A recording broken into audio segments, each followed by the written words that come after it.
easily, right? That means you need a 90% mortgage or $900,000.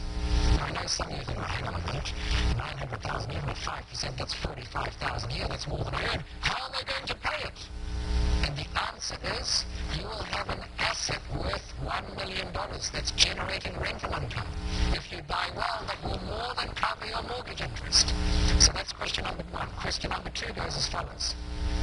You spent your $100,000 cash buying $100,000 worth of shares. The moment you bought them, what were those shares worth?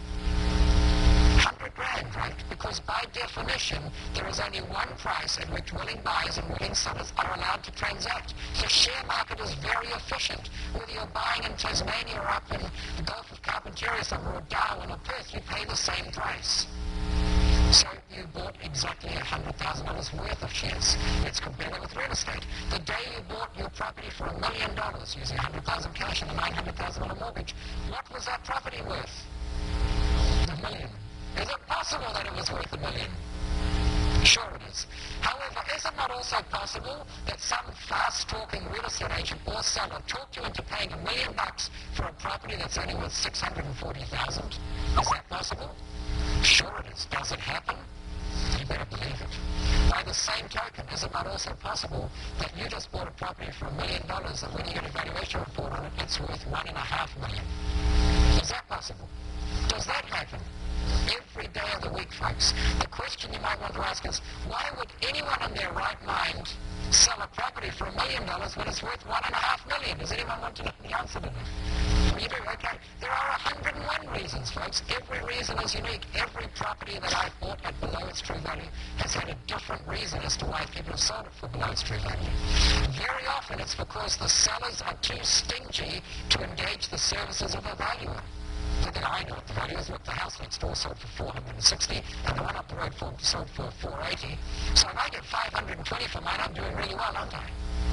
When in actual fact, any of a dozen valuers would have put a value of $595,000 on the property. It's the only one with a view, for heaven's sake. It's got a triple garage. So being too stingy is a very common reason. A property might be bequeathed to 4 kids. One wants to live in it, the second one wants to rent it out, the third one wants to turn it into a commune, the fourth one's hiking somewhere. They have a big row. They just say, let's sell the property fast and split the proceeds. Or what very often happens, especially here in Australia, is people find their dream home. They sign up to buy. They say, let's have settlement in 2 or 3 months. Plenty of time to sell our existing home. And then, of course, time goes by and suddenly say, whoops, only 10 days before we have to settle, and we haven't sold our home. What happens to the price? It comes down. Or someone bought a property back in 1962 for £1,500, and they think they're ripping you off by getting $500,000 for it when it's worth $700,000. The reasons are many and varied. The property I just bought in Phoenix, we bought it from a couple who unfortunately were divorcing. Not only were they divorcing, they had restraining orders out on each other, which means that by law they weren't allowed to be in the same place at the same time. They couldn't negotiate their side very well. So you'll find 101 reasons why people sell real estate at below its true value. I love that. You can find a bargain every day of the week. All right, that brings us to question number 3. You've spent $100,000 cash on shares. The moment you bought them, they were worth exactly $100,000. What can you personally do to massively increase the value of those shares? All right, well, come on, let's be creative. Could you hope? Could you pray? Could you not write letters to the directors of these companies wishing them a good day? Could you perhaps go out and buy as many of the products and services as these companies make so that you boost their turnover and therefore their share value? Your options are limited, would you agree? Okay. The moment you buy your $1.5 million property for a purchase price of only $1 million using $100,000 cash and a $900,000 mortgage, what can you do to massively increase the value of that property? Who said that? Who said that? No one wants to admit to it. Well, someone even said, of course you can paint it. Look, painting it singularly is probably the simplest thing you can do to massively increase it. I once bought a cottage for $60,000 on a Thursday. Now, it was pretty dilapidated. There was so little paint on the weatherboards that there was more wood exposed than paint. No one wanted it. It had been on the market for 3 months. I know exactly what other potential buyers would have thought. Look at that old dagger of a property. Can paint's in bad condition. I bet the roof leaks too, which means the water's gone down to the floorboards. They'll be warped and rotten. The piles will be rotten. I bet the plumbing needs redoing. The wiring will be shot. Who'd want it? 60 grand, they've got to be kidding. So along I came, I bought it. I spent $400 painting it. Now, if you're really cheap, you could get away with only painting the front. You have an integrity issue, so paint the whole thing. $400. I sold it the following Tuesday for $80,000. Now I call that a $20,000 weekend. Who likes the sound of a $20,000 weekend? Okay, absolutely you can paint the property. What else could you do to it to increase the value? Landscape, absolutely. You could put in a flower bed. You could put up a new nice white picket fence or paint one that's there already. Perhaps change the letterbox. There are, again, 101 things you can do to massively increase the value of a property without spending much money. Who'd like a list of 101 things you can do? Right, well, that was the book I finished 2 weekends ago now. So what can I call that? 101 things you can do to massively increase the value of a property without spending much money. We've got wacky ideas.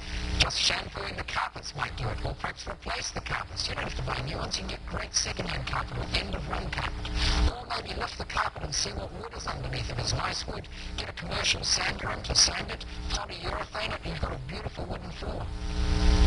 Change the doorknobs. Sometimes just putting brighter light bulbs in the house will do it, because it looks bigger and roomier.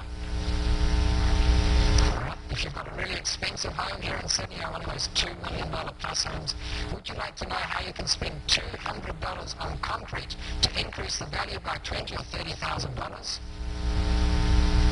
No, all right, no.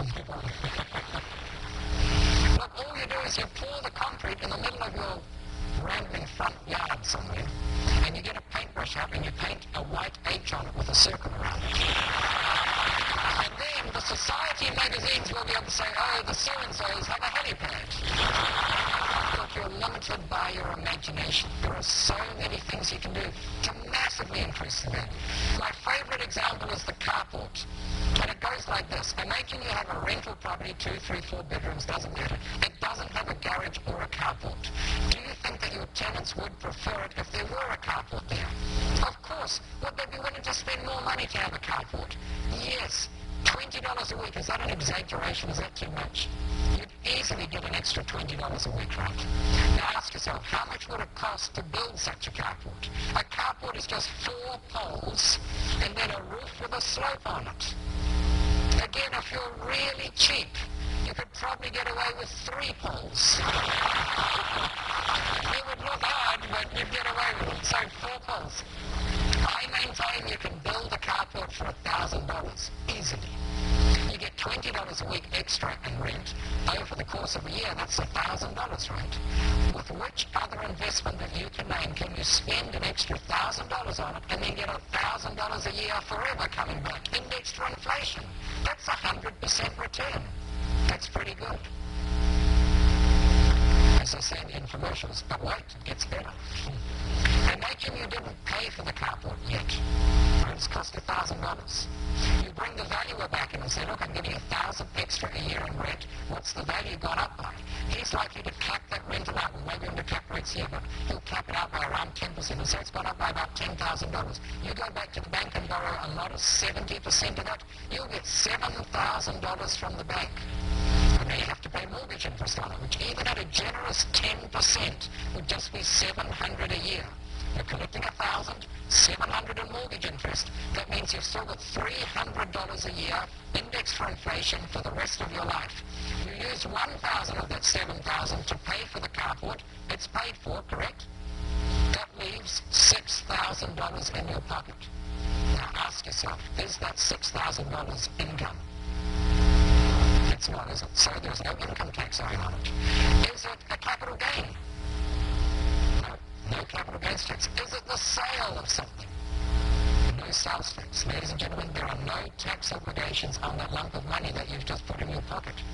And if you think, well, who would do it for a mere $6,000? What if you had 20 homes like that and you put up 20 carports? Would $120,000 cash with no tax obligations legally? Would that appeal? At what point would you say, yeah, I think I could do this? You see, you're limited by your imagination. And the difference is, and I want to come back to this first statement I put up here, and some of you saw it and thought, you didn't even think of figuring out a different way. When other people go looking at real estate here in Sydney and they see a house without a garage or a carport, they say, God, who'd want that? It'd be hard to find a tenant for. And they move on. And I get driven by real estate agents who doesn't have a garage or a carport. I have difficulty containing my excitement. I can see $6,000 on the footpath, waiting for you to say, hey, stop here just to pick it up. The thing about this whole game is it's simple. It is so incredibly simple. It just defies reasoning as to why more people don't do it. Part of my mission is to share out my views on why it's so easy so that you can do it. I know one of the reasons why people get put off is firstly the media. The media tends to be against real estate. And the financial planning industry is against it. That's why you'll get funny reports often from financial planners or consultants or people in other industries who will say things, well, hang on a minute. In Australia, property only went up by 6% last year on average, whereas the shares went up by 7%. Why would you be bothered with property for a lower return and all the management houses when you get a higher return from shares? Is that a pretty good argument on the surface? Pretty compelling, isn't it? But you now know some of the anomalies with this argument. In fact, it's patently ridiculous. Because as we've said, when you buy shares, you put up all the money. When you buy real estate, you only put up a small fraction of it. So you've got leverage. So let's explore that.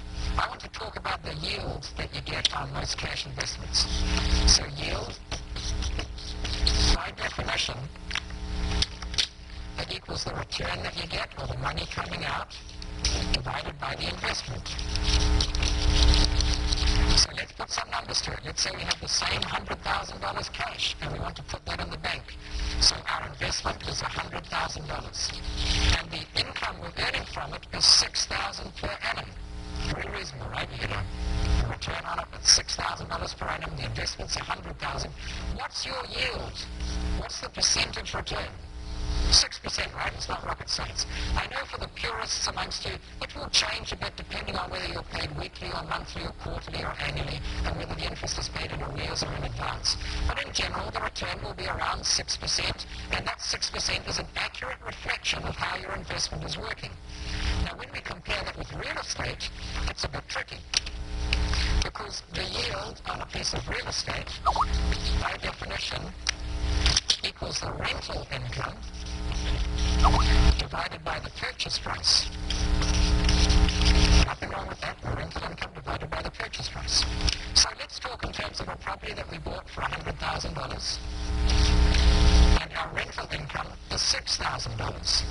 Again, what is the yield on this property? 6%, right? You all agree with it? 6%. It's simple. That is the yield by definition.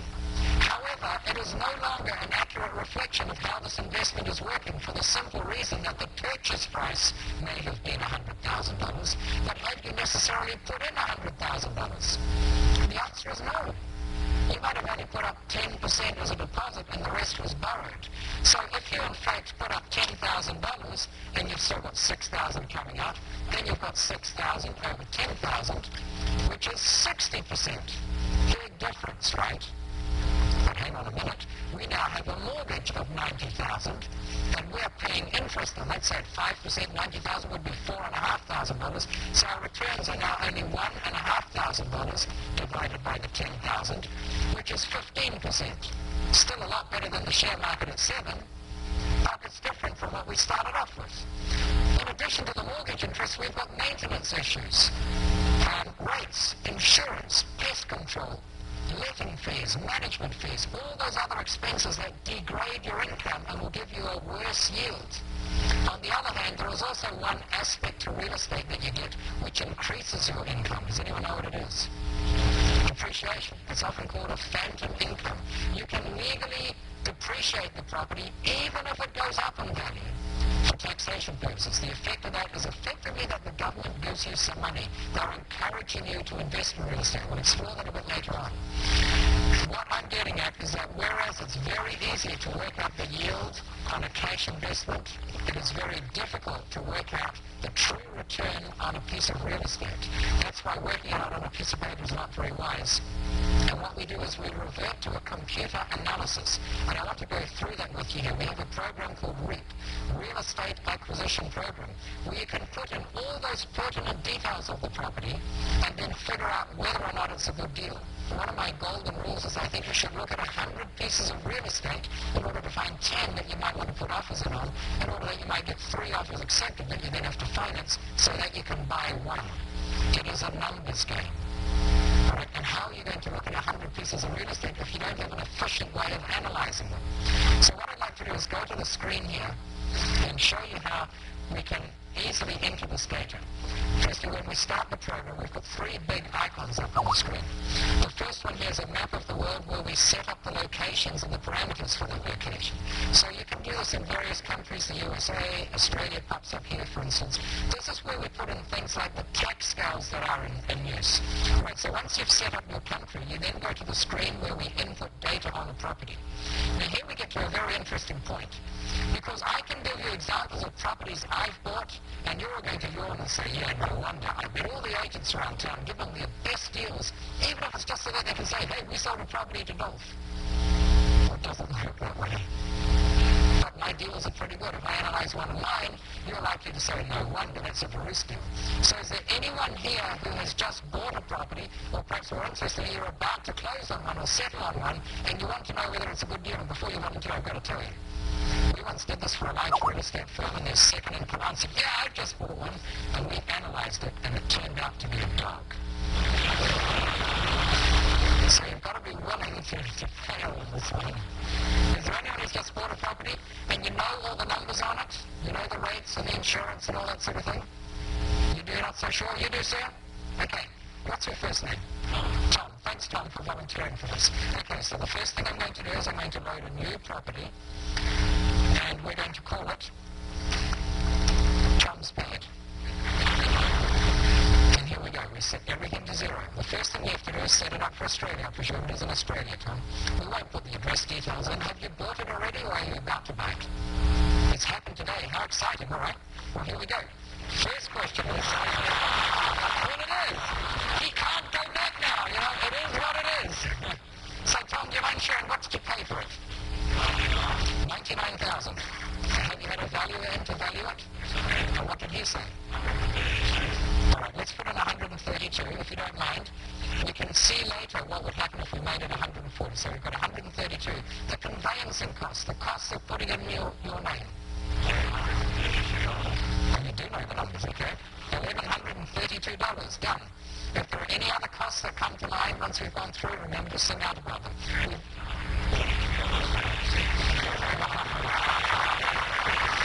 do know the numbers. All right. I hazard a guess that you'll know what the property, or what is it called, the rates are? Yes, the rates are $798 a year. $798, okay, great. Now, we said before that we can depreciate the building. Notice we said the building, you cannot depreciate land. So to work out how much we can depreciate, we have to know either of the purchase price, how much is represented by land and how much is represented by building, or you get that from your rates demand. We're estimating here, unless Tom, and I suspect you may know, but I'll let you know better, that 75% of the purchase price is building and 25% roughly is land. Is that about right? It tends to be roughly right for single dwellings in Australia. The initial cash investment, how much cash are you envisioning putting into this property? The deposit was $10,000, and I'm going to put in about another $7,000 for the renovation costs. All right, so let's put in $17,000 in total. The next slot is for taxable income. I won't ask you that, Tom, but the program needs to know what your taxable income is so that when you have some depreciation items, you get the rebate, if you like, at your appropriate marginal tax rate. So if you put in your exact income there, the software will deduct every depreciable dollar at the appropriate rate. Let's just put in a figure, say, of 60,000, just a sort of median number in Australia. And when you do it for yourself, you can tweak that, of course. Now, we said there'll be no manager, so there are no management fees, is it? I've got a real estate manager, they charge 8%. All right, so we can put in a percentage here, 8%. All right, we're nearly there. We now come to the loan. cost less, your deposit, obviously. What sort of a loan did you get on it, Tom? Interest only. For how many years? 5 years initially. All right. And the interest rate? 5.73. Is that reasonable, folks? Yep, it is, isn't it? And then any costs associated with getting the loan? Yes, there were. How much was that? $1,300. Wow. All right. And any establishment fee for the loan? Often it's 1% or half a percent. Yes. How much was it, do you know? About 1.5%. Well, that's a lot too. Okay. 1.5%, there it is. Mortgage insurance? Yes, that was about $1,300. Right. Okay, so here we've got all our costs for the loan. So far it's just under $4,000. That's quite huge. And this is where we said renovations. We had $7,000 worth of renovations, right? So now the final thing we need is the rent per week. 300. 300. Is that real? Yeah, it's got a 2-bedroom flat at the back of the house. So it's a home plus income. Yep. Very smart. Who would have thought that for $99,000 you could buy 2 sources of income? Do these deals exist? Of course they do. Tom's just showing you how to do one. Okay, we're now in a position where we can start looking at all our assumptions. And to do that, we go to our reports. Tom's putting in $17,000. In the first year, he pulls out $7,100, then $5,100, $5,300, $54, and $56. And at the end of 5 years, his equity has gone to $80,000. To do that, a bank would have to offer you over 5 years 82% return on your money. And this is not a fudge factor, folks. This is real. This is the way it is in reality. This is why real estate is so good. Now, I know that's a lot of numbers, so let's look at the graphs. And here we go. The first graph goes like this. Who pays the interest bill? And we can see that in this case, the tenant pays 100% of it. He pays all of it. That's a pretty good deal, isn't it? You're not contributing to that interest at all. Let me go down to the next one. Property cash flows. Let's have a look at that. $17,000 going in. Look at this. Both pre and after tax, yellow and blue, we're into huge positive cash flow. Looks like a great deal. And the one that interests me most is this one here. Property versus cash. Imagine if Tom put a $17,000 in the bank. How much could he earn on it? Come on, some of you must have money in the bank. 4.5. So would you agree that 6% is generous? All right, let's put in 6%. We're going to compare Tom's $17,000 in the bank growing at 6% versus the same $17,000 in this property growing at only 5%. Are you ready?